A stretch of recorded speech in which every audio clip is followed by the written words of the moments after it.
you from Israel in the Galilee, where I live. And it's the evening war report. Let me check my sound volume. Okay. So it looks like the ceasefire is really going through at 10 o'clock in the morning. We're still fighting. They're still launching missiles. It's expected by many, including me, that they'll launch quite a few missiles between now and 10 o'clock in the morning.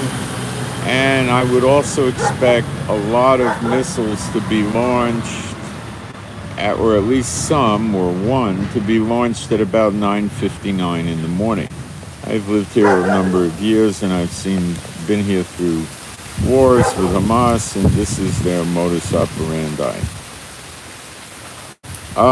It's a 4-day ceasefire for 6 hours during the days, where it's supposed to not fly any surveillance or reconnaissance missions over Gaza. They're going to release something like 50 hostages, I think 10 a day or something like that. We're going to be getting a list shortly of the ones they're going to release. And we're going to give them 150 prisoners consisting of males under 19 years old and females, and they would not be people that actually murdered anybody. So they're going to run around and say they won because they got so many more hostages than they gave up, well, prisoners. I want to bring to light that we have hundreds of Hamas soldiers prisoners, and they did not care about them. They did not say, give us, 150 of our soldiers back, and we'll release these hostages. Now, I don't know. They may have requested that. I don't know. But my opinion is no. They're supposed to be martyrs, and they surrendered and gave up. The heck with them. Let them go fly a kite. That's how they are. Okay? The people in prison attempted to kill Israelis and got apprehended. That's how they look at that, I believe. So anyway, you're dealing with a bunch of psychopaths, There's going to be a lot of fuel coming in to the north and the south. We're supposed to have freedom of movement where they could go from the north to the south. So they're just going to be shifting to the south, and they'll be gearing up to continue the fighting in the south. And I'm sure that our military is completely aware of this, and it was discussed, and they decided to go through with it anyway. There's a lot of people. I'm trying to get a drink of water and hold the iPad. Sorry.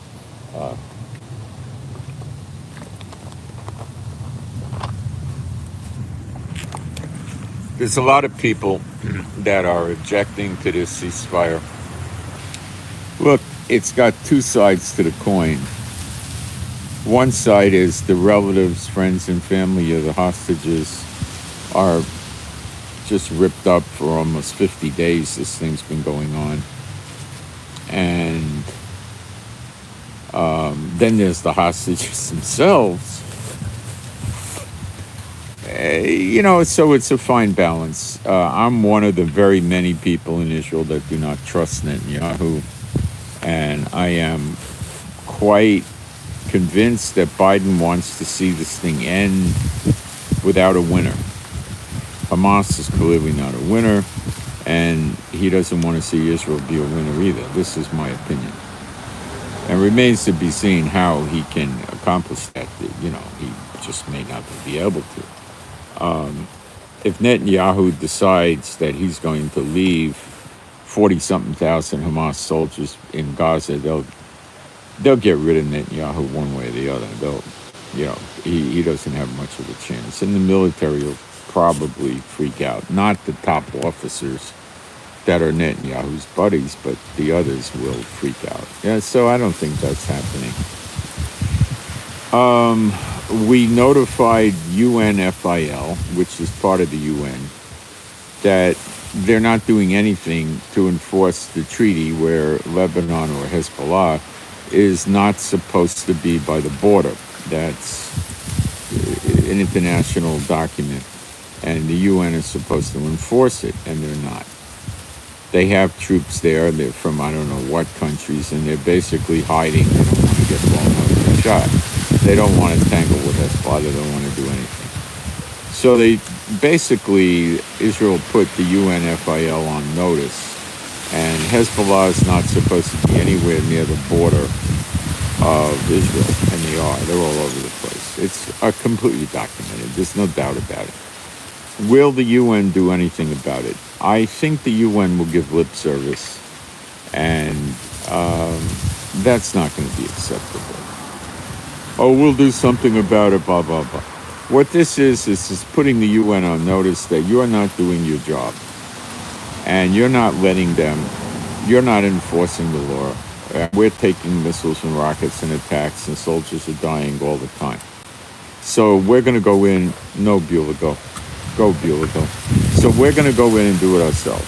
Now, that could be the excuse that Biden is looking for to attack Hezbollah.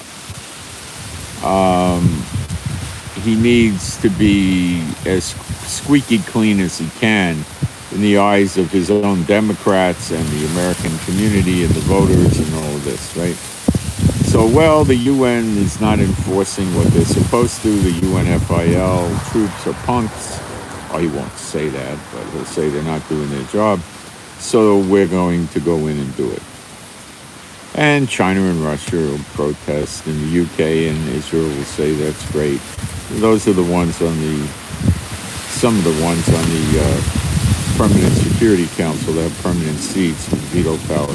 So the UN Security Council will do nothing about it except flap their jaws, and they may start attacking Hezbollah. This thing is about attacking Iran, and they want Hamas neutralized, Hezbollah neutralized, and they really want the Houthi rebels neutralized after they grabbed the ship the other day. They really don't want to see any more of that. There were 2 ships that turned away from going into the Red Sea yesterday that we know of because they were fearful of the Houthis launching an anti-ship missile, boarding them with a helicopter or boats or whatever. They don't want to go in there. So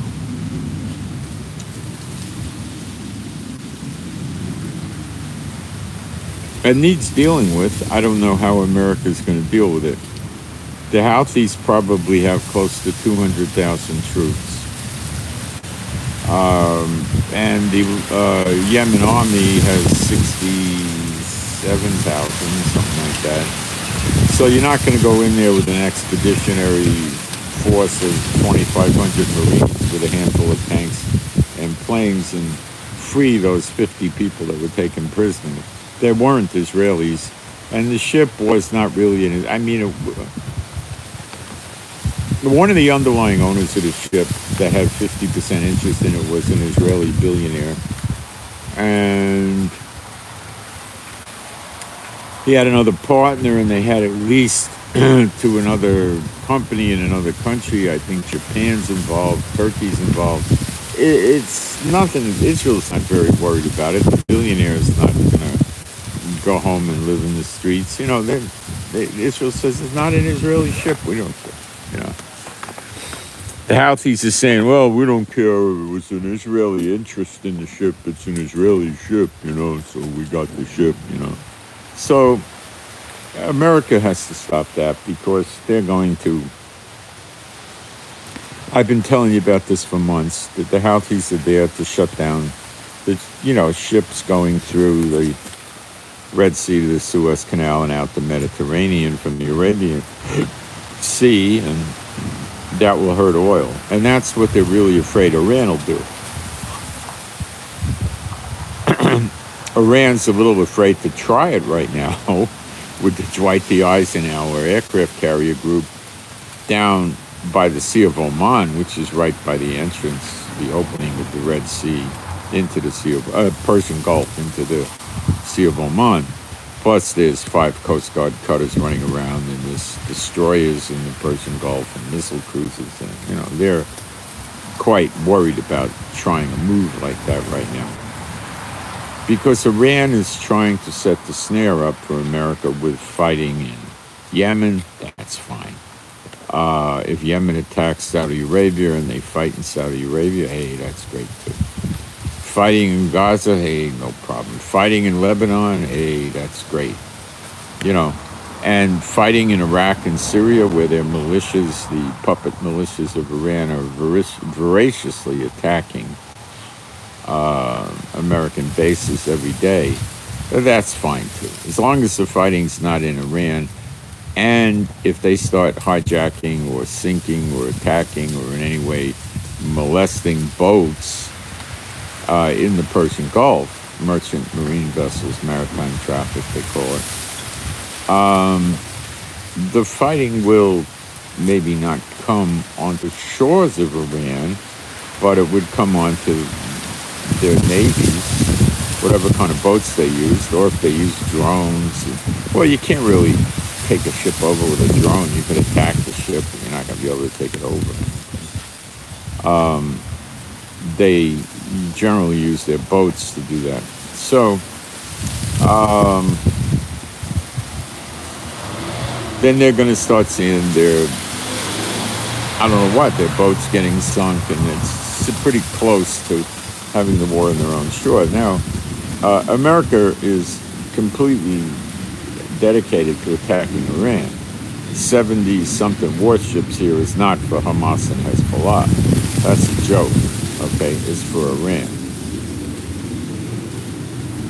The Houthis are a problem too, so it looks like to me what they're going to do is they're going to clean up these little beehives of Iranian puppet militias in Iraq and Syria.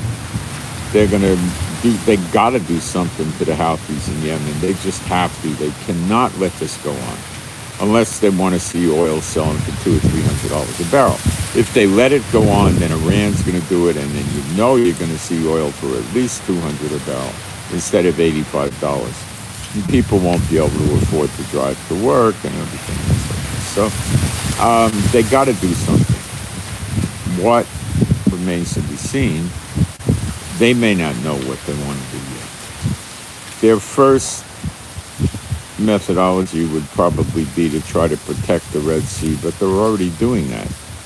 They've got 2 or 3 destroyers and missile cruisers in the Red Sea, and it didn't stop the hijacking of the boat at all.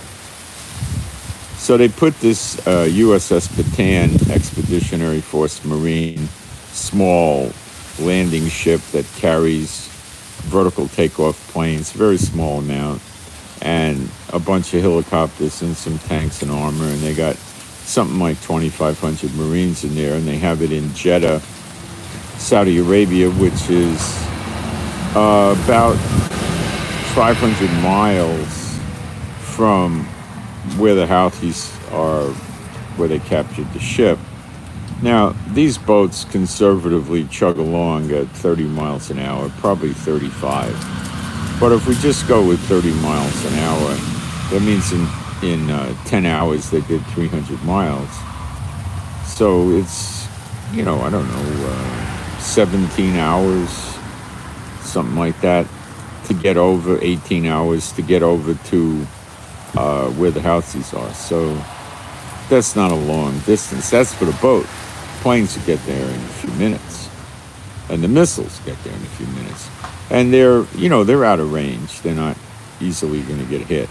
They also could be there to protect against some sort of an invasion of Saudi Arabia, but I do not think that's the case at all. Saudi Arabia could repel an invasion on its own. I don't think that's the case.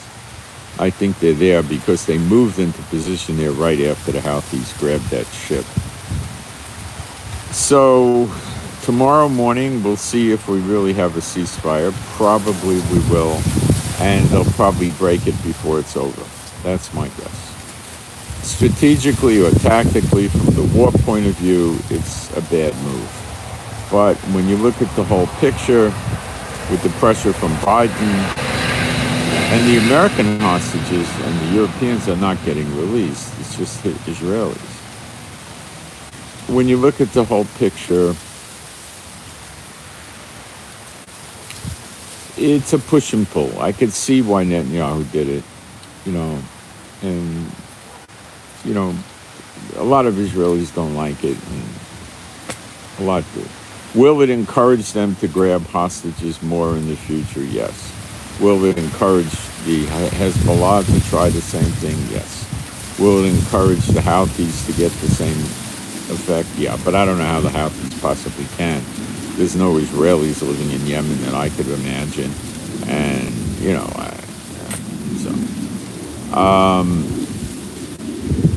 South Africa broke all diplomatic relations with Israel, and they're shutting the embassy. So if there's any Jews living in South Africa that are listening, I'd say this is a really good time to make plans to beat feet. That means get out of there.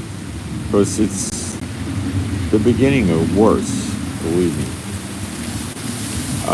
Finland and Russia, tensions are high. Finland shut all their border entrances to Russia. They're putting anti-tank obstacles up, and, tensions are high. That's what Putin wants.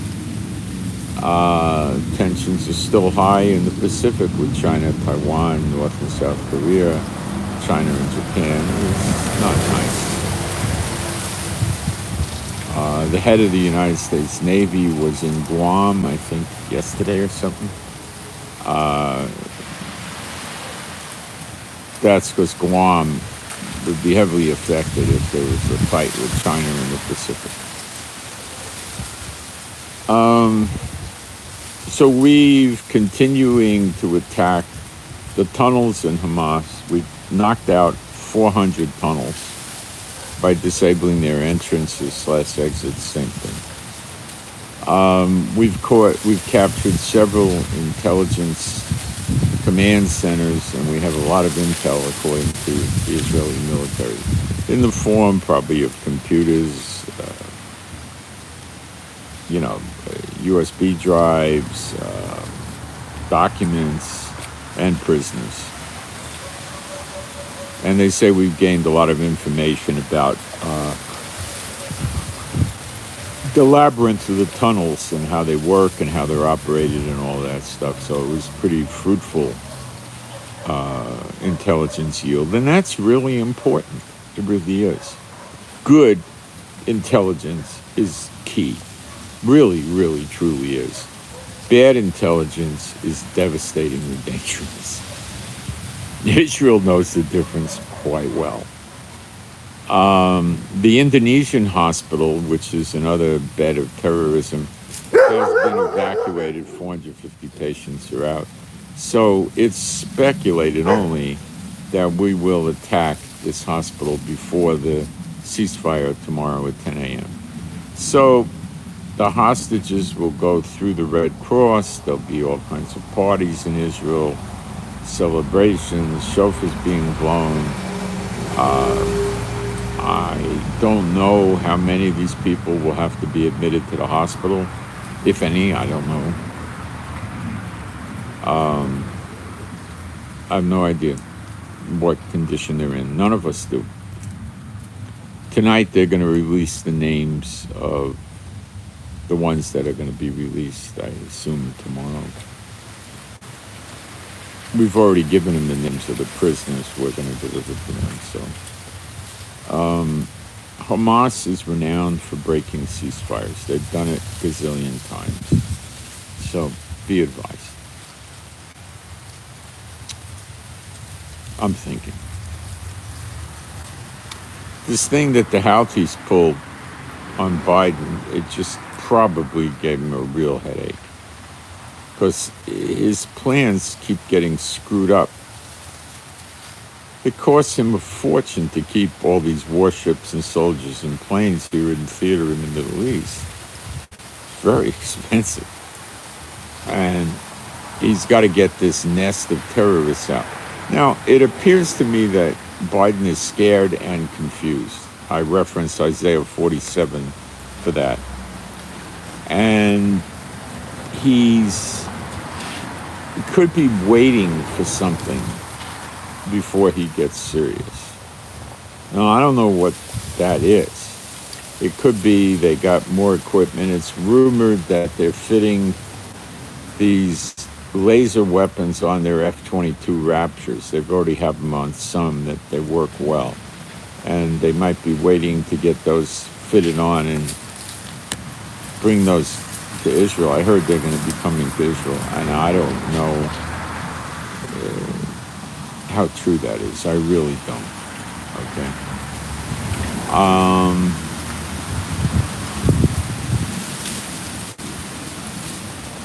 I think some of the soldiers may get to go home on leave during the ceasefire, which would be nice, but I don't know. And it certainly isn't going to be a lot. But at least they'll have a break and they'll take it easy. You know, there's a dish called colent, Cholent.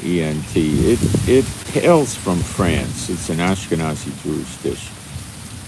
And when I grew up in the Bronx, we didn't have colent, but I heard of it. Other kids there had colent. So I'm not a colent fan. I like more things like blintzes, latkes, kugel, knedlock, things like that. Not the stuffed cabbage and a lot of the stuff, but not that. But it's okay. I mean, if there was a store around here selling colent, once a year I'd probably get a bowl. But it's not my favorite. Some of you that might be curious, I solved the problem with not being able to get the Tabasco Bloody Mary mix, which has no alcohol in it. Okay, I solved it. I got some advice from a subscriber by email, and it got me thinking, and this other lady helped me. And what I did is I got tomato juice finally. I couldn't get it for a while, but I got a bunch now. And I poured it in a glass, and I was flying by the seat of my pants. So I got some fresh limes, and I squeezed a lot of lime juice in it. I put some ground pepper in there and the Himalayan salt, the good salt. I put some of the salt in there. And then I put some Tabasco habanero hot sauce in there, a good amount. And I have this stuff called garlic oil. I do, it's good. It's really good. It's like sweet garlic oil. It's fantastic. I said Earl, didn't I? See, in New York, they say when I put some Earl in the car. It's like they say wagon instead of wagon, and it's oil. I shouldn't say Earl. That's Bronx. So I drank that, and it was pretty good, but it was missing something. So I think the Lord told me what it was. It was ketchup. So I had some Heinz ketchup. So I put a good glob of ketchup in there, and that made it not as good as the Tabasco, but better. It made it better. See, the Tabasco has some sugar in there, and the ketchup has some sugar. I might have put too much ketchup in, so the next time they make it, I'll cut it back. But it was delicious. It was really good, It was really, really good. So I solved that problem. I just make my own. Thank you for the subscriber that suggested it to me. If any of you have anything to add to this, let me know. I can't get V8 juice here, or I'd use V8 juice for it. The big supermarket chains will buy a container full of V8 juice, and they'll sell it in a month or so, and then it'll be gone, And then 4, 5, 6 months later, you'll see it again, That same with the Tabascos. It's just hard to find it, I could probably get a hold of some of the liquor stores in Israel around the country that deliver, but I don't need it anymore. I ain't got the problem solved. I like it better than the Tabasco. And if I'm in the mood, I want it to be really spicy, I just put more habanero in. If I don't want it to be so spicy, I just back down. That's all I got to do. The same if I want it sweeter, just put a little more tomato ketchup in there. And it gives it that thick, soupy feeling, you know. So it's interesting. We used to have a joke in the Bronx where a guy goes into the restaurant and says, bring me a glass of hot water and some ketchup. And he puts the ketchup in the hot water and stirs it up and then calls it tomato soup. You know? A lot of the old Jewish people used to get, like I used to see them in the Catskill Mountains. I used to work up there in the Borscht Belt in the summer. Well, one summer I did. Part of a summer, actually, not long. It was very, very grueling work, and you don't sleep much, and it's really hard. So they go over there, and they would get a glass of hot water in the morning, and they'd put lemon in it. I don't know why. I mean, may as well have tea already, but I don't know. They had hot water and lemon. It's good for you. I mean, that's for sure. But it leaves a little bit lacking in the flavor department. So it looks like to me the Lebanon Hezbollah is going to ratchet up nicely and quickly. Not nicely, but pretty quickly. And probably America will join in. We'll see. And cargo planes are still coming into the Middle East theater from America, and it's suspected, and I think it's probably true, they're bringing troops in to different countries, and Qatar and UAE and Jordan and Saudi Arabia are the countries, plus Israel. But I don't think they're bringing troops of any substance into Israel. Blinken's been pretty quiet. We haven't been hearing from him. Maybe he's on the outs with Biden. Biden might say, you idiot, you screwed this up, you moron. Why don't you go back to Harvard or wherever you came from? You know, they might have been deteriorated down to that level. I have no idea. Or Blinken may just be involved with something else. I have no idea. But they are confused because it's Isaiah 47. Every time they turn around, something else bad happens. And they're scared. They're scared. They cannot handle the Middle East. What do they got to handle in the Middle East? Maybe Hezbollah. Definitely the militias in Iraq and Syria and Iran. And probably they'll have to defend Kuwait, Qatar, Bahrain, and the UAE too. Plus dominate the Red Sea and the Persian Gulf. And then what happens when China attacks and over in the Pacific and Russia starts hitting Poland and Finland and, you know, what do? Romania, they could hit a lot of places. What do? They can't handle it all at the same time. They know it. But they'll think they can handle it, or they'll think they can get away with it, and they won't. So that's what I got from my evening update. And please pray for me, my Moshe, my wife is Rivka. Pray for our peace, safety, protection, and joy, and pray for healing for us and for our finances. And thanks to those that are sending offerings in. Offering information is in the description box underneath the video. And my email address is in there too on the lowest line down. And pray that we don't have to go into bomb shelters, and pray for our animals and pets to be happy, healthy, and whole. They're all rescues. And I hear a lot of explosions all day and all night coming from Lebanon. Lots of stuff going on. It's very distant, you know, but I can hear it. When it's quiet, when there's no cars or anything, I can hear them periodically. I probably hear it 12 times, 15 times a day, you know. So I appreciate your prayers, and these are the days of Elijah, and I am out. So did I send my shalom to all those who love Yeshua HaMashiach? If not, I just did. Okay, I'm out.